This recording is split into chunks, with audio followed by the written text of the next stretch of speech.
irmão, minha irmã. Mais uma vez começa o programa Voz da Igreja.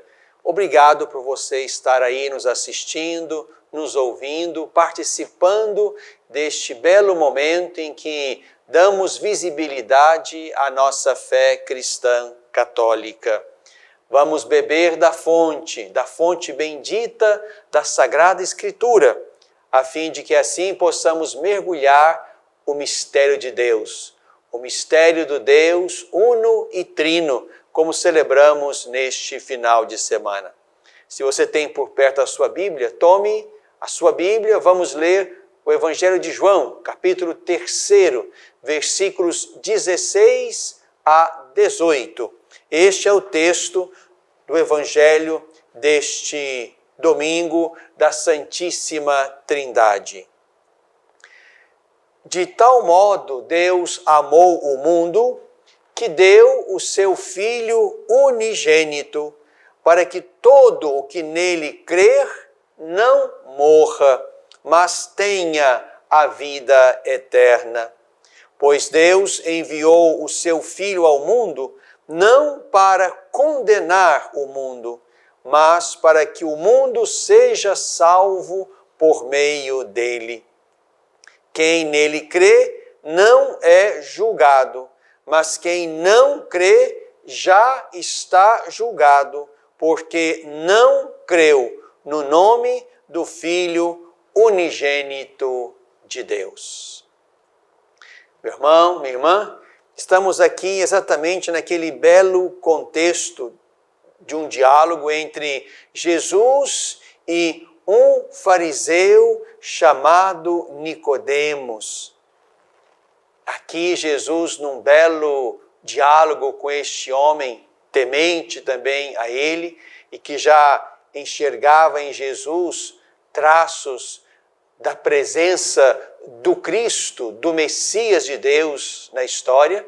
Nesse belo diálogo, Jesus então nos põe diante desta revelação. A revelação do amor de Deus por nós, a ponto de dar o seu Filho para que, a partir e por meio do seu Filho, toda a humanidade capaz de crer nele fosse salva. Aqui estamos diante exatamente deste desejo salvífico universal de Deus. Todo aquele que nele crer não morra, mas tenha a vida eterna, porque o Filho foi enviado para salvar o mundo e não para condenar o mundo. O texto de hoje nos mergulha dentro do mistério de Deus, de um Deus que, por iniciativa amorosa, criou o homem e a mulher, colocou-os num belo jardim, colocou-os na história e quis construir com este homem e com esta mulher um caminho de revelação, onde esse homem e essa mulher pudessem aos poucos penetrar o mistério do Deus que os criou e pudessem receber de Deus mesmo a luz, a indicação, a vocação. E é exatamente esta a finalidade da revelação de Deus. Revelar a Deus e revelar aquilo que Deus quer, aquilo que Deus deseja, a vocação sublime que Deus oferece à sua criatura. Por isso, esse texto que nós lemos em São João nos mergulha no mistério da Santíssima Trindade, cuja festa estamos celebrando neste final de semana. E aí, meu irmão, minha irmã, depois de termos vivido, celebrado intensamente, apesar de neste tempo de pandemia, de modo bem diferente daquele que fora o tempo passado, mas celebramos sim com fé, com fervor, através das nossas mídias, celebramos o caminho da Páscoa do Senhor, vivemos com Ele a Semana Santa, fizemos um belo percurso espiritual no tempo da Páscoa e concluímos esse tempo da Páscoa no último domingo, na festa de Pentecostes. Agora, então, nesse domingo pós-Pentecostes, nós nos voltamos para a Santíssima Trindade. Digamos que agora nós contemplamos aquele Deus que realizou tudo, que criou, que se aproximou e falou e comunicou-se, que ofereceu, mandou o seu Filho único para salvar a todos, porque quer que as suas criaturas que Ele fez para Ele estejam com Ele. E depois do mistério do pecado e da queda, então Deus envia o seu Filho Jesus para que através de Jesus pudéssemos retomar a intimidade do Pai e sermos mergulhados de novo, depois do pecado, mas redimidos pelo Filho único, pudéssemos ser mergulhados de novo no coração da Trindade. Hoje, então, nós queremos exatamente contemplar este mistério, que será sempre um mistério, digamos assim, inacessível, mas não um mistério do qual nós não podemos nos aproximar com a reverência da nossa razão. Santo Agostinho dizia que é um mistério inexaurível, e quando nós imaginamos ter encontrado a Deus, estamos diante de todo um caminho ainda para ser percorrido a fim de encontrá-lo. Então, neste programa e neste primeiro bloco, vamos mergulhar brevemente, a partir de textos bonitos do Catecismo da Igreja Católica, vamos mergulhar novamente e brevemente nesse mistério, que nós não podemos capturar inteiramente pela via da razão, mas que podemos saborear e celebrar pela via da fé. E certamente isto é o que preenche o sentido da nossa crença. Sabemos que nos dirigimos, sabemos que celebramos, sabemos que saboreamos a presença de um Deus que na história se revelou a nós em Jesus Cristo, o Verbo de Deus na nossa carne. E é a partir de Jesus que nós penetramos, então, de maneira explícita no mistério do Pai e do Espírito. E aí compreendemos que o Deus em quem nós cremos é uma comunidade de pessoas. Não 3 deuses, mas 3 pessoas que formam no mistério de comunhão um único e mesmo Deus. Mas chama a sua atenção porque esta é a nossa fé cristã católica.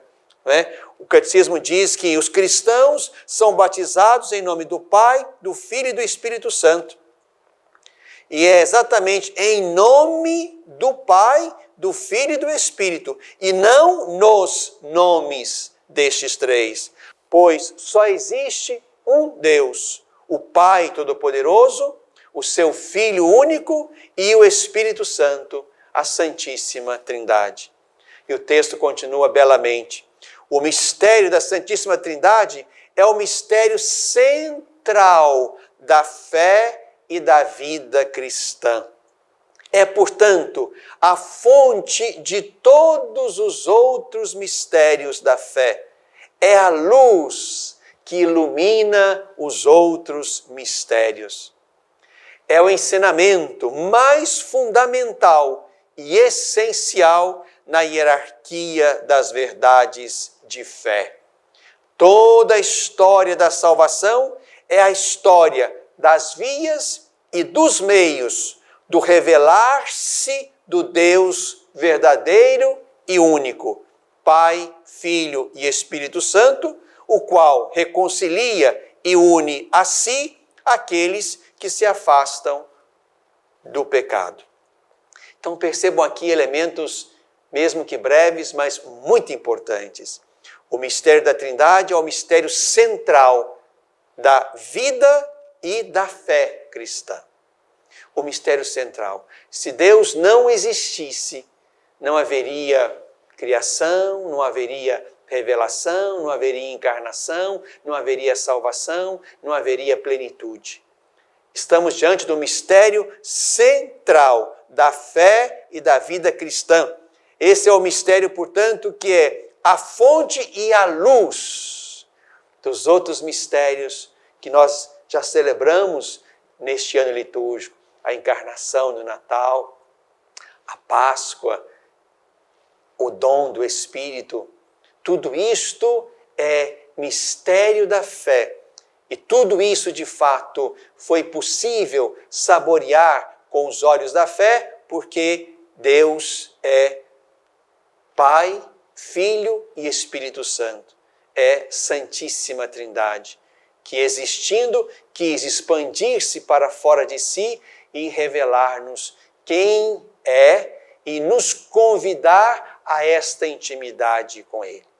Por isso, meu irmão, minha irmã, quando nós celebramos a festa da Santíssima Trindade, nos cabe sim renovar a nossa fé nesta Santíssima Trindade, em cujo nome nós fomos batizados, inseridos no mistério de Cristo e da Igreja, e estamos diante da perspectiva e da certeza da salvação.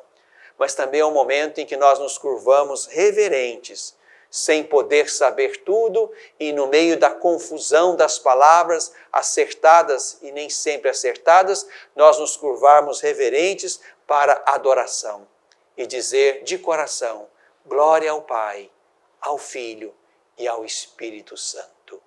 Amém. Bebemos da fonte.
Coração deste tempo.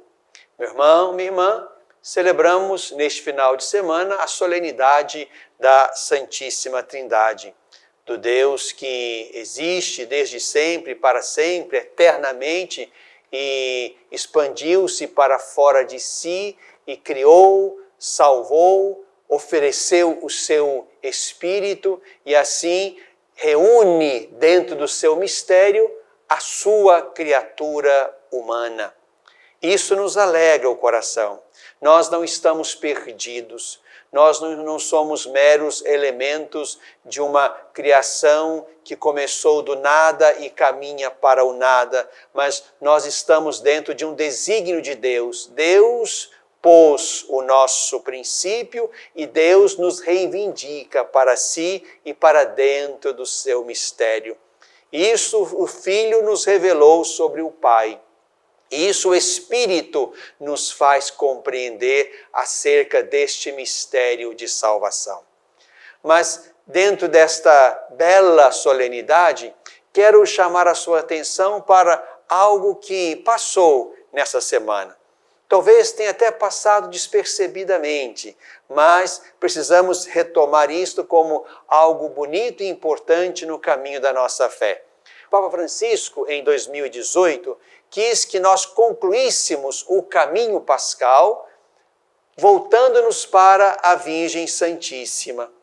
E determinou que, na segunda-feira, após Pentecostes, se celebrasse a memória obrigatória de Maria, Mãe da Igreja.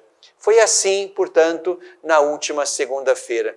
E se não foi, por algum motivo, por algum esquecimento, vamos considerar isso para os anos seguintes. Até porque é uma determinação, um convite bastante recente. Seria a terceira vez que celebramos este mistério, esta memória obrigatória neste ano de 2020. Mas esteja atento a isso. De modo que o Papa, quando propôs esta memória obrigatória, quis alimentar no coração dos pastores, dos religiosos, dos fiéis, esse senso de maternidade da Igreja que Maria representa belamente. De modo que, olhando para Maria, possamos fazer-nos discípulos, possamos fazer-nos cuidadores uns dos outros, e estamos neste tempo de cuidado. A pandemia nos leva, quase que nos educa forçosamente a um tempo de cuidado com os mais pobres, com os mais vulneráveis, com os doentes, enfim, com aqueles que vão e estão sofrendo mais nesse tempo de pandemia. Mas então queremos, olhando para Maria, aprender esta bela dimensão materna, cuidadora, solícita da Igreja. É isso que o Papa quer. Mas além de colocar os olhos sobre Maria, o Papa também nos mostra outros dois elementos constitutivos da nossa fé cristã católica. O Papa nos convida a contemplar, a olhar com reverência silenciosa para o mistério da cruz, que, digamos, funda a nossa fé cristã católica, a paixão, morte e ressurreição do Senhor. Então, olhar para o mistério da cruz nos convida o Papa.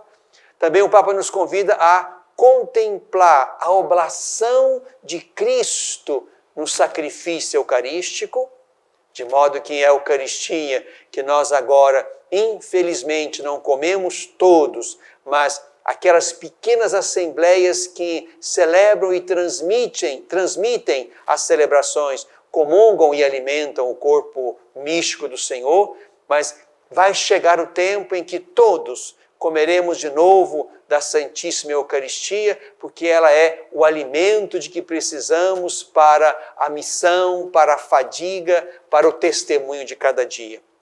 E a Virgem, que é aquela que se apresenta para nós como modelo exuberante e seguro de discipulado. A cruz, a hóstia e a Virgem. Naquele decreto da Sagrada Congregação para os sacramentos e para o culto divino, o Papa então pede à Igreja que pare, depois de celebrado o mistério pascal, que a Igreja pare diante dessas três luminosas balizas da nossa fé, que definem a nossa fé cristã católica. O mistério da cruz, a Eucaristia e a Santíssima Virgem Maria. de modo que aí, nesse olhar reverente, nós possamos colocar-nos no caminho, sem nos esquecer de que a ressurreição passou pela cruz e que esta Páscoa permanece na Eucaristia, que é memorial permanente da Páscoa do Senhor, e Maria se mostra a nós como discípula perfeita e fiel, que nós podemos imitar e que seguramente nos levará a Jesus. Então convido você, meu irmão, minha irmã, quem sabe também você, meu amigo, meu irmão sacerdote, que por algum motivo tenha se esquecido disto, quem sabe marcar agora nessa próxima segunda ou numa outra segunda-feira, de modo que não se perca de vista também essa presença luminosa da Virgem Maria, que com o seu sim permitiu que Deus se fizesse um no meio de nós e nos salvasse a partir de dentro, a partir da nossa carne, a partir da nossa condição pobre e pecadora que Ele assumiu para si, a fim de que nesse lugar de fraqueza e de mortalidade que é a carne humana, Ele pudesse fazer-se nosso Redentor, e esta é a mãe do Redentor. Mas também queria partilhar com você o tempo que temos pela frente.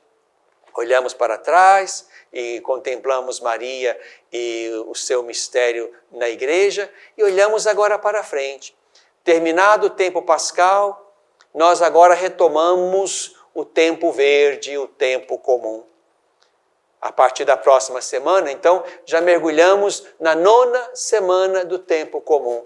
9ª porque já vivemos as semanas anteriores antes do início da Quaresma. Ali vivemos a primeira parte do tempo verde, do tempo comum. E agora, então, mergulhamos nesse caminho longo, nessa parte maior do tempo comum, que vai nos levar até o final do ano litúrgico, com a festa de Cristo Rei. Nesse tempo agora, para frente, não haverá mais tempos específicos.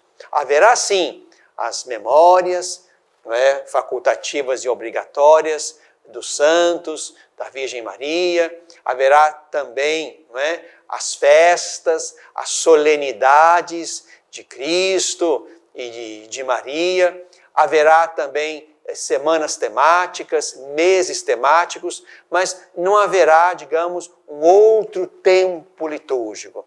O tempo litúrgico chamado tempo comum vai receber e celebrar tudo isto.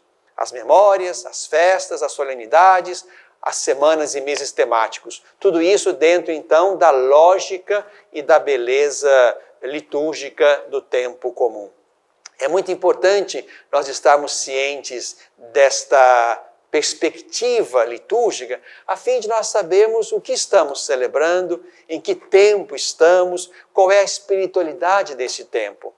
Celebrado, então, o mistério da encarnação, que foi preparado pelo Advento, celebrado o mistério da Páscoa, que foi preparado pela Quaresma. Então, agora, nesse longo caminho do tempo comum, nos fazemos discípulos do Senhor Jesus.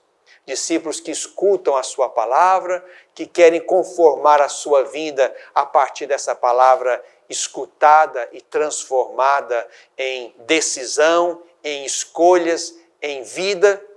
É assim que vamos então com o Senhor, nesse caminho, nesse itinerário da fé. E é muito importante não perder isso de vista, não é? A fé nos põe no itinerário humano e espiritual, de modo que no meio da nossa história, das nossas labutas, das tribulações desse tempo, das pandemias desse tempo, aqui nos façamos discípulos, que escutamos o Senhor, que comemos e nos alimentamos da sua presença nova, que olhamos para Maria e os santos que se fizeram discípulos em outras horas, e nós, nesta hora, queremos então dar o nosso testemunho de fé. E certamente o nosso testemunho de fé, nesse momento, pede de nós uma atitude de cuidado. Esta é uma grande e bela campanha que a Conferência Nacional dos Bispos do Brasil nos propõe. É tempo de cuidar. E isso é importante, meu irmão, minha irmã. Já vamos vivendo e sofrendo as consequências mais dramáticas, mais tristes deste tempo de pandemia. Somos convidados, sim, ao exercício cotidiano, atento, próximo da caridade, do socorro, da atenção com os irmãos. A nossa fé cristã precisa educar-nos para o espírito samaritano, precisa educar-nos para a compaixão. E este é um tempo favorável, importante e necessário da compaixão da comunidade cristã na direção dos seus membros mais vulneráveis, mais doentes, mais pobres, porque vão precisar sim da nossa ajuda, do nosso socorro e da beleza da nossa caridade. No coração deste tempo.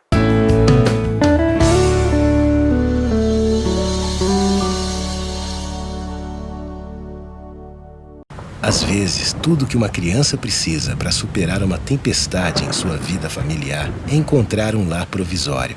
Uma família que a acolha por um tempo, enquanto sua própria família se reestrutura para recebê-la de novo. Essa é a proposta do Serviço Família Acolhedora. Transformar as dificuldades de hoje em possibilidades de futuro.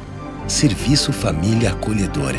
A tempestade passa, a vida continua. Participe e faça a diferença.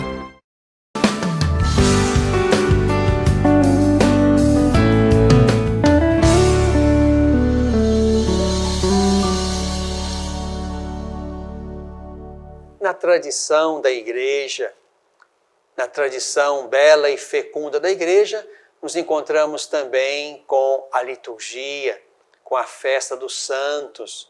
E isso para nós é muito importante, aqui sobretudo no Centro-Oeste mineiro. Essas festas do mês de junho são festas que empolgam, que ajuntam e que criam grande alegria no meio da nossa gente. Neste ano, certamente, as coisas serão um pouco diferentes e oxalá possam voltar logo à plena normalidade. Mas quero convidar você, meu irmão, minha irmã, para viver com intensidade as festas, as celebrações, as solenidades que nós temos para viver neste mês de junho. Vamos pensar as solenidades e temos pelo menos 3 solenidades: a solenidade do corpo e sangue do Senhor Jesus, que vamos celebrar no dia 11 de junho, também a solenidade do Sagrado Coração de Jesus, que vamos celebrar no dia 19, e a solenidade dos apóstolos Pedro e Paulo, que vamos celebrar no dia 28. Mesmo que estejamos ainda em tempos de restrição, de contatos ainda bastante limitados, vamos alimentar no nosso coração as certezas e as seguranças que vêm da nossa fé quando nós celebrarmos estas solenidades. O corpo e o sangue do Senhor são alimento para o caminho. O coração do Senhor é o coração que queremos que também pulse em nós. Jesus, manso e humilde de coração, fazei o nosso coração semelhante ao vosso. E os apóstolos Pedro e Paulo lançam, portanto, a dimensão missionária, querigmática da fé, e nós precisamos nos assentar sobre esses 2 pilares para darmos conta de levar adiante a igreja, a comunidade de Jesus Cristo, que anuncia no meio do mundo a alegria da salvação oferecida a todos. E também temos os santos que nós conhecemos bem, são tão populares entre nós: Santo Antônio, São João e o próprio São Pedro, que celebramos na liturgia juntamente com São Paulo, mas na tradição popular o celebramos também como um dos santos que dão beleza e festa ao nosso mês de junho. Santo Antônio, São João, São Pedro são festas populares que demandam da nossa gente grande e belo esforço para manter acesa a chama da fé. do modo que for possível, meu irmão, minha irmã, aí na sua casa, na sua comunidade, no seu pequeno ambiente celebrativo, ali onde forem possíveis nesse tempo ainda pequenas celebrações, vamos viver intensamente estas solenidades, estas festas, de modo que a nossa fé nos anime neste tempo de pandemia, na tradição da Igreja.